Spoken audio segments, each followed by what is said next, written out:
Bismillahirrohmanirrohim. Assalamualaikum warahmatullahi wabarakatuh.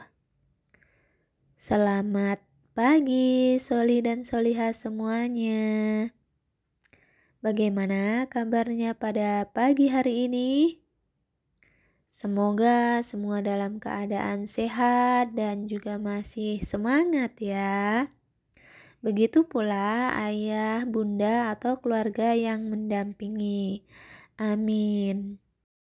Hari ini kita akan melanjutkan pembelajaran tematik tema 8, subtema 4. Ada pada halaman 163. Yuk kita buka buku penanya pada halaman 163. Nah, di halaman 163 ada tema 8 tentang peristiwa alam, subtema 4 tentang bencana alam. Nah, pendamping pembelajaran 1. Nah, kita baca dulu ya nak ya. Yuk semuanya kita baca pendalaman materinya muatan bahasa Indonesia. Menuliskan ungkapan terima kasih. Bencana alam merupakan salah satu peristiwa alam. Kita tidak menginginkan bencana alam terjadi. Kekeringan dan banjir merupakan contoh bencana alam. Lanjut di bawahnya. Bencana alam sering terjadi di Indonesia. Banyak lahan kekeringan saat kemarau. Saat musim hujan tiba, sering terjadi banjir. Banyak rumah warga yang terendam banjir. Warga yang tertimpa bencana memerlukan bantuan. Banyak bantuan yang datang untuk menolong. Warga sangat berterima kasih atas bantuan tersebut. Bantuan tersebut dapat meringankan beban mereka. Saat mendapat pertolongan atau bantuan dari orang lain, kita harus mengucapkan terima kasih. Ucapkan terima kasih sebaiknya diucapkan dengan tulus. Berikut contoh ungkapan terima kasih. Yang pertama, terima kasih sudah menolongku Mei. Yang kedua, terima kasih sudah meminjamkan pensil untukku Jonas. Nah, jadi itu tentang ungkapan terima kasih ya nak ya. Jadi kita mengucapkan terima kasih ketika mendapatkan bantuan atau pertolongan. Nah, di sini juga ada kaitannya tentang peristiwa alam atau bencana alam ya nak ya yang terjadi sering terjadi di Indonesia ya nak ya.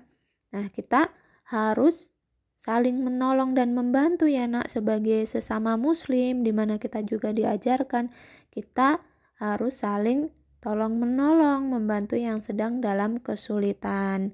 Nah, ketika ditolong, dibantu, kita juga harus mengucapkan terima kasih. Dan juga dalam Islam kita mendoakan yang baik ya ketika kita mendapatkan kebaikan, bantuan atau pertolongan, kita ucapkan terima kasih dan doa yang baik kepada orang yang telah menolong kita. Lanjut di halaman berikutnya ada ayo berlatih. Tuliskan ungkapan terima kasih sesuai cerita berikut. Nah, yang pertama, Jonas sedang mengumpulkan sumbangan untuk membantu korban bencana alam. Dedi datang untuk membantu Jonas. Nah, jadi tuliskan ya ungkapan terima kasihnya. Jadi di sini yang mengucapkan terima kasih siapa? Ya, yang mengucapkan terima kasih Jonas kepada Dedi yang telah membantu. Jadi contohnya ya, terima kasih Dedi telah membantuku mengumpulkan sumbangan. Yang kedua, lantai rumah menjadi kotor akibat banjir. Komang membantu ibu membersihkan rumah. Jadi contohnya, terima kasih Komang telah membantu ibu membersihkan rumah. Nah, begitu ya. Jadi itu contohnya bisa ditulis di buku pena masing-masing. Lanjut ke halaman sebelahnya 165. Pendalaman materi muatan PPKN. Nah, kita baca ya. Menjelaskan bentuk kerjasama di rumah. Kerjasama dilakukan bersama-sama. Kerjasama dapat meringankan beban pekerjaan. Pekerjaan pun lebih cepat selesai dengan bekerja sama. Selain itu, kerjasama dapat menambah keakraban setiap anggota keluarga. Berikut contoh kerjasama yang dilakukan di rumah. Nah, yang pertama ada gambar ya nak ya, ada 2, kita lihat yang pertama. Rumah Jonas bocor saat hujan. Ayah akan memperbaiki atap rumah. Jonas dan ibu membantu memegang tangga agar ayah tidak jatuh. Nah, jadi itu kerjasama ya nak ya, ketika ayahnya sedang naik, Jonas dan ibunya membantu memegang tangga. Yang kedua, rumah Dedi kebanjiran. Setelah air surut, Dedi membantu ibu mengepel lantai. Ayah membantu mengangkat barang-barang yang terendam air. Nah, ini jadi kerjasama ya nak. Kerjasama dilakukan bersama-sama ya. Yang manfaatnya juga untuk pekerjaan lebih cepat selesai dan juga menambah keakraban anggota keluarga ya nak ya. Selanjutnya di bawah ada ayo berlatih. Nah, yang pertama, tuliskan contoh kerjasama yang pernah kamu lakukan di rumah. Jadi kerjasama apa nih yang pernah kalian lakukan di rumah?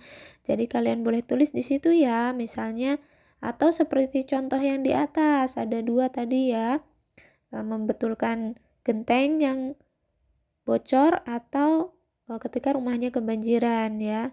Atau bisa juga ketika kalian sedang bersihkan halaman ya bersama-sama.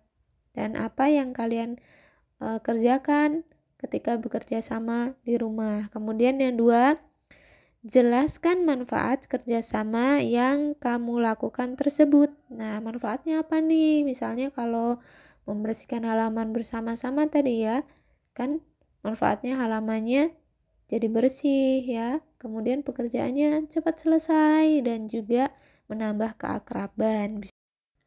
Kita buka halaman berikutnya 166. Ada pendalaman materi muatan SBDP ya nak ya. Nah, kita baca pendalaman materinya. Membuat karya dari tanah liat. Tanah liat merupakan salah satu bahan lunak. Tanah liat sering digunakan untuk membuat karya seni. Tanah liat mudah dibentuk. Tanah liat juga banyak ditemukan di sekitar kita.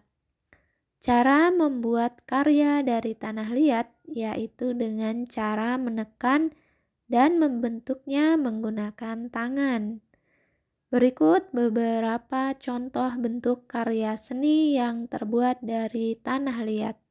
Nah, yang pertama ada vas bunga, yang kedua ada hiasan, dan yang ketiga ada kendi.